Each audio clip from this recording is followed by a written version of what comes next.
اعوذ باللہ من الشیطان الرجیم بسم اللہ الرحمن الرحیم الحمدللہ رب العالمین والصلاۃ والسلام علی محمد وعلی آلہ وسلم۔ انشاءاللہ آج ہم سورہ المدثر کا مطالعہ کریں گے۔ یہ ایک مکی صورت ہے، نزول کے لحاظ سے چوتھی اور ترتیب قرآنی کے لحاظ سے 74ویں 74۔ اس میں چھوٹی چھوٹی 56 آیات ہیں جو کہ 2 رکوع پہ مشتمل ہیں۔ لفظ المدثر قرآن کریم میں صرف ایک ہی دفعہ آیا ہے اور وہ اس سورت کی پہلی ہی آیت میں موجود ہے۔ یہ لفظ نبی پاک صلی اللہ علیہ وآلہ وسلم کے صفاتی ناموں میں سے بھی ایک نام ہے۔ اس دعا کے ساتھ کہ اللہ تعالیٰ نبی پاک صلی اللہ علیہ وآلہ وسلم کی وساطت سے ہم سب کو قرآن کریم کا صحیح مفہوم عطا فرمائیں۔ آئیے مطالعہ قرآن کا آغاز کرتے ہیں۔ سورہ المدثر۔ بسم اللہ الرحمن الرحیم۔ یا ایھا المدثر، اے بالا پوش۔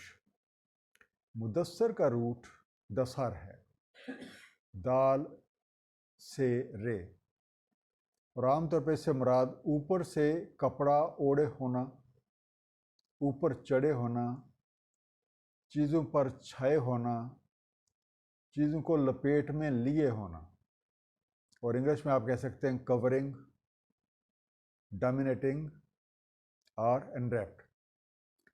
عام طور پہ اس لفظ کا مفہوم کمبل میں لپٹنے والے، لحاف میں لپٹنے والے، چادر اوڑھ کر لیٹنے والے وغیرہ کے بیان کیے جاتے ہیں، لیکن جب ہم منصب نبوت اور رسالت کے تقاضوں کو مد نظر رکھتے ہیں اور اس آیت کے بعد والی جو آیات ہیں ان پہ غور و فکر کرتے ہیں تو ان مفاہیم میں ایک کمی نظر آتی ہے، یا آپ کہہ سکتے ہیں کہ ان میں ایک تشنگی کا احساس ہوتا ہے۔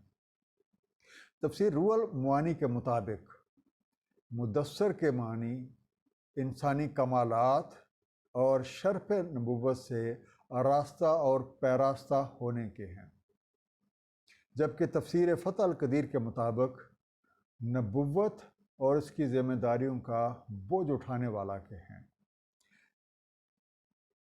ڈاکٹر شبیر احمد صاحب قرآن کریم کے ترجمے the Quran is it explain itself میں اس لفظ کی جو تشریح بیان کرتے ہیں اس کا خلاصہ کچھ یوں ہے۔ مدثر ایک ایسی شخصیت کی نشاندہی کرتا ہے جو دنیاوی حدود سے آگے کی چیزوں کو ترتیب دیتا ہے۔ یہ ایک بے عیب کردار کے حامی شخص کی طرف بھی اشارہ ہے۔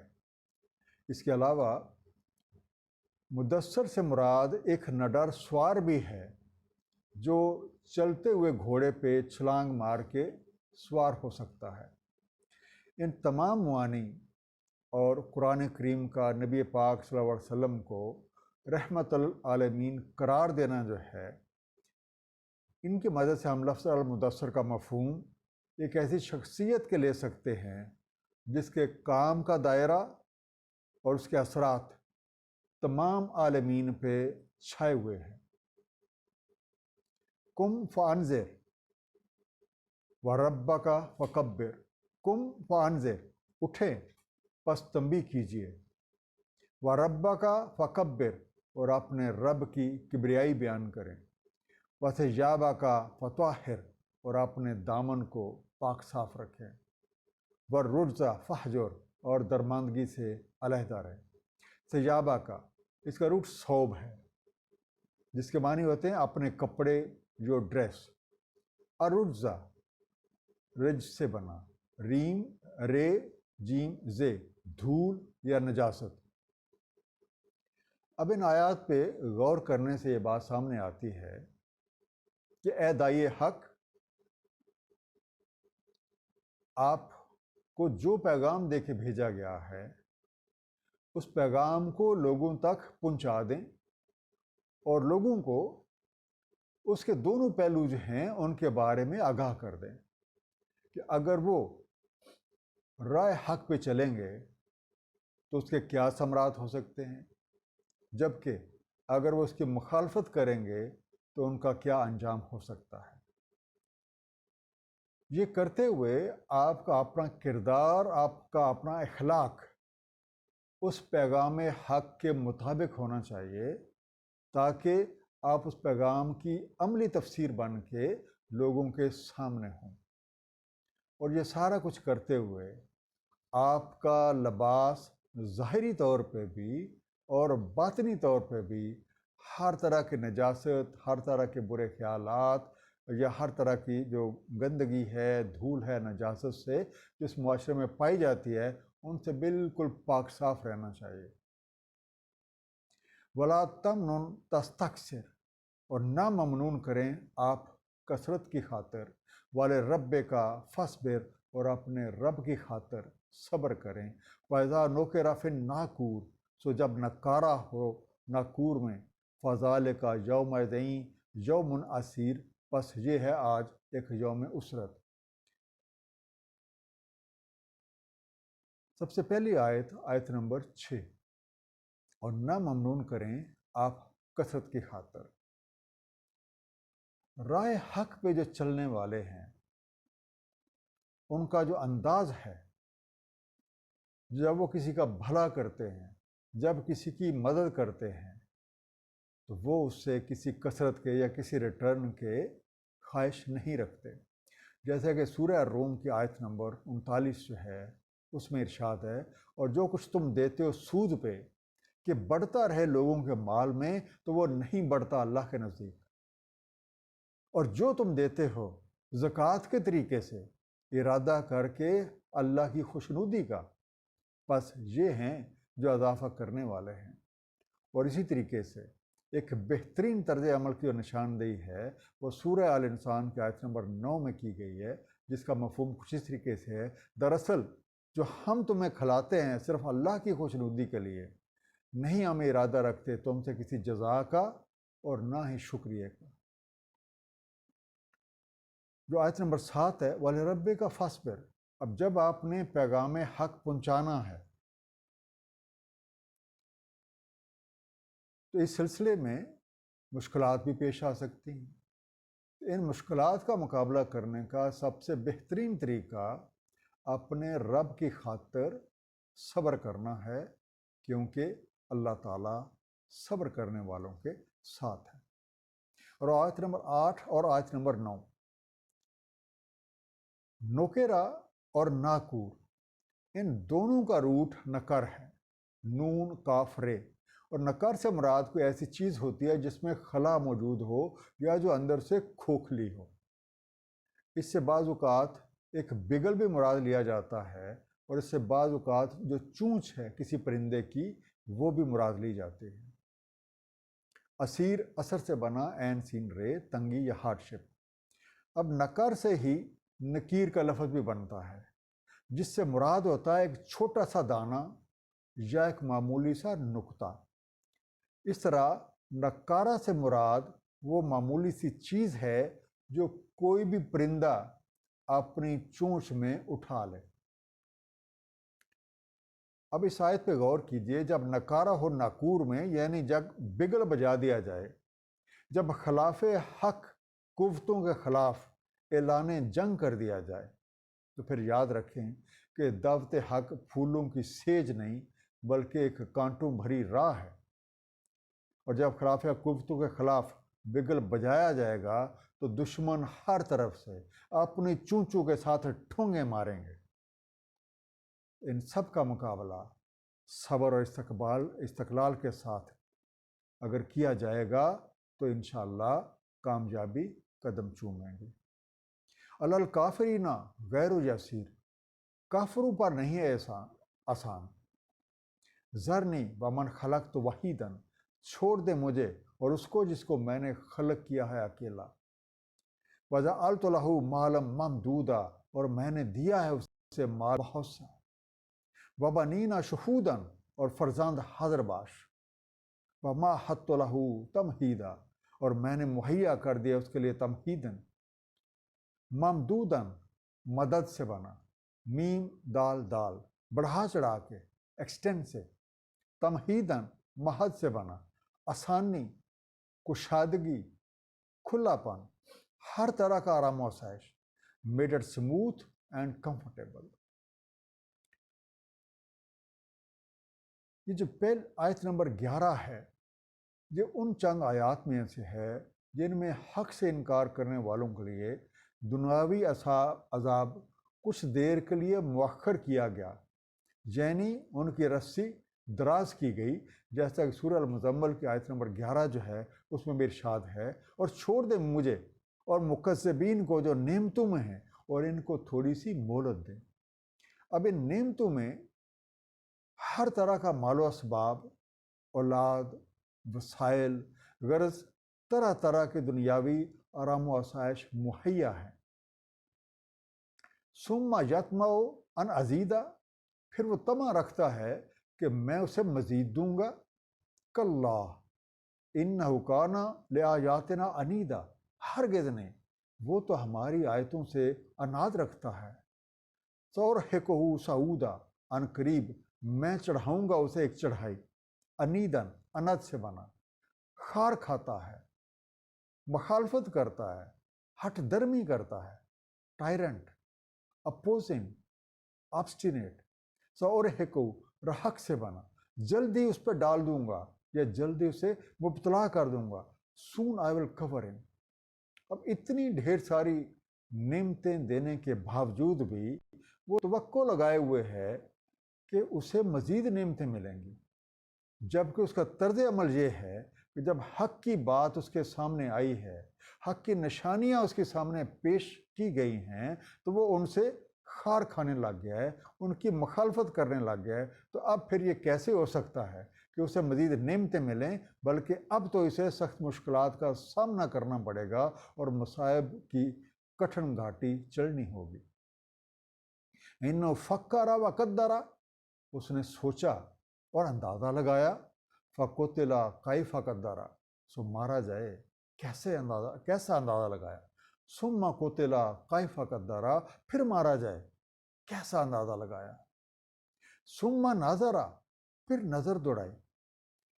قدرہ کا روٹ قدر ہے، کاف دال رے، اندازہ لگایا، بات بنائے، سیٹ میئر اور میڈ این اسیسمنٹ۔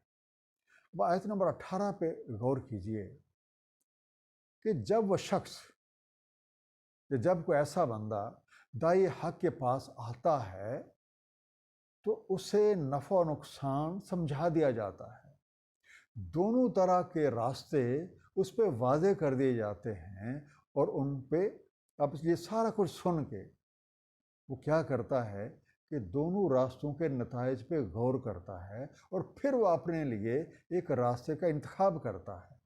جب اس نے یہ راستہ خود چوز کیا ہے یا خود سلیکٹ کیا ہے، تو پھر اس راستے کے نتائج بھی اسے خود ہی بھگتنے ہیں۔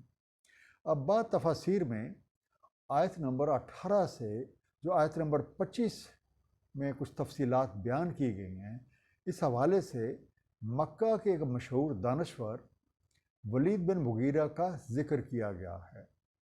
ایک دفعہ جب وہ نبی پاک صلی اللہ علیہ وآلہ وسلم کے پاس آیا تو آپ نے اسے قرآن کریم کی کچھ آیتیں پڑھ کے سنائیں، جس سے وہ بہت متاثر ہوا۔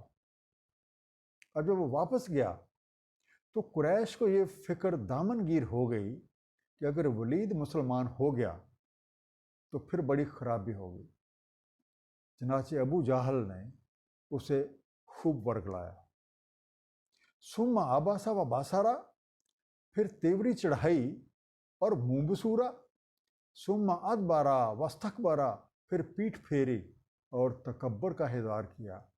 فقال ان ھذا الا سحر یؤثر، سو بولا نہیں ہے یہ مگر ایک جادو یا ایک سحر جو چلا آ رہا ہے۔ ان ھذا الا قول البشر، نہیں ہے یہ مگر قول ایک بشر کا۔ ابسا، ابس سے بنا، این بے سین، ماتھے پہ بل ڈال لے، فرونٹ۔ یوسارو، اثر سے بنا، الف سے رے، چلا آ رہا ہے، نقل ہوتا آ رہا ہے، handed down or imitated. اب جو ولید بن مغیرہ کا میں آپ سے ذکر کر رہا تھا کہ اسی دوران میں حج کا موسم آ گیا. قریش مکہ کو یہ فکر دامن گیر ہوئی کہ عرب کے وفود کے سامنے نبی پاک صلی اللہ علیہ وسلم پیغام حق جو ہے وہ ضرور پیش کریں گے، لہذا اس کا توڑ کرنے کے لیے کچھ نہ کچھ اقدامات کر لیے جائیں. اس مقصد کے لیے وہ دار الندوہ میں جمع ہوئے اور ولید بن مغیرہ کی سرداری میں گفت و شنید جو ہے وہ ہوئی. کسی نے مشورہ دیا کہ انہیں پاگل مشہور کر دیا جائے، کسی نے کہا کہ کہن کے نام سے شہرت دی جائے، کسی نے کہا کہ شاعر کہا جائے. لیکن ولید بن مغیرہ کو کسی کی رائے بھی پسند نہ آئی تو بالآخر لوگوں نے اس سے پوچھا کہ آپ بتاؤ تمہاری کیا رائے ہے. ولید بن مغیرہ نے کہا محمد صلی اللہ علیہ وسلم کو جادوگر مشہور کر دیا جائے. سو طے پایا کہ مکہ کے تمام راستوں پہ اپنے آدمی بٹھا دیے جائیں گے تاکہ اطراف عالم سے جو لوگ بھی حج کے لیے مکہ آئیں تو انہیں یہ بتایا جائے کہ یہاں ایک ایسا جادوگر ہے جو اپنے کلام سے باپ اور بیٹے کے درمیان، میاں اور بیوی کے درمیان اور رشتہ داروں میں تفریق ڈال دیتا ہے، لہذا تم لوگ اس کے پاس نہ جانا. اور اس کام میں سب سے پیش ابو لہب تھا. وہ محلوں اور بازاروں میں حضور علیہ الصلوۃ والسلام کے پیچھے چلتا. جہاں بھی سرکار تبلیغ کرتے ابو لہب چیخ کر کہتا کہ اس کی بات نہ سنو. چنانچہ جب حج کے بعد لوگ واپس آئے، اپنے لوٹے، تو ان کے علم میں یہ بات آ چکی تھی کہ نبی کریم صلی اللہ علیہ وسلم نے نبوت کا اعلان فرما دیا ہے. اور اس طرح عرب اور مکہ کے قرب و جوار میں نبی کریم صلی اللہ علیہ وسلم کا چرچا ہو گیا اور کفار کی چال انہی پہ الٹ گئی. اس لیے سکر ان قریب میں اسے واصل کروں گا سکر میں. وما ادراک ما سکر، اور تم کیا جانو سکر کیا ہے. لا تبکی ولا تذر، نہ وہ باقی رہنے دے اور نہ چھوڑے. لواۃ للبشر، حلیہ بگاڑ دے چہرے بشرے کا. علیہا 19، اس پہ ہیں 19. سکر اس کا روٹ سین کاف رے، ایسی آگ جو پگھلا کر رکھ دے. فائر وچ میلٹس. لوہاتن، لو سے بنا، لام واو ہے، تختی یا نقشہ یا آپ کہہ لیں حلیہ، جیسے بیس بھی کہا جا سکتا ہے. A base upon which something is written or placed. سکر اس طریقے سے حلیہ بگاڑ دیتی ہے اس کے بعد انسان پہچانا ہی نہیں جا سکتا، یا آپ یہ بھی کہہ سکتے ہیں کہ بساط الٹ کے اس کا نقشہ ہی بدل دیتی ہے. وَمَا جَعَلْنَا أَصْحَابَ النَّارِ إِلَّا مَلَائِکَةً، اور نہیں مقرر کیا ہم نے اصحاب النار پہ مگر ملائکہ. وَمَا جَعَلْنَا عِدَّتَهُمْ إِلَّا فِطْرَةَ الَّذِينَ كَفَرُوا، اور نہیں کر رکھی ہم نے ان کی تعداد مگر ایک آزمائش ان کے لیے جو کفر کر رہے ہیں. لِيَسْتَيْقِنَ الَّذِينَ أُوتُوا الْكِتَابَ وَيَزْدَادَ الَّذِينَ آمَنُوا إِيمَانًا، تاکہ یقین کر لیں اس کا جنہیں دی گئی ہے کتاب اور زیادہ ہو جائے جو ایمان رکھتے ہیں ان کا ایمان. وَلَا يَرْتَابَ الَّذِينَ أُوتُوا الْكِتَابَ وَالْمُؤْمِنُونَ، اور نہ شبہ میں رہیں جنہیں دی گئی ہے کتاب اور وہ جو ایمان رکھتے ہیں. لِيَسْتَيْقِنَ، یقین سے بنا، اس لیے کہ یقین کر لیں. so that to have conviction. اللہ تعالیٰ نے ہر چیز کے لیے ضابطے اور قوانین وضع کر رکھے ہیں اور یہ آفاقی انتظامات کے تحت ہر چیز کا احاطہ کیے ہوئے ہیں. قرآن کریم میں بہت ساری چیزوں کا ذکر تمثیلات کے ذریعے کیا گیا ہے، اور یہ تمثلات ایمان والوں کے لیے تقویت ایمان جبکہ حق کے مخالفین کے لیے ایک آزمائش بن جاتی ہیں. وَلِيَقُولَ الَّذِينَ فِي قُلُوبِهِم مَّرَضٌ، اور تاکہ کہیں جن کے دلوں میں ایک مرض ہے،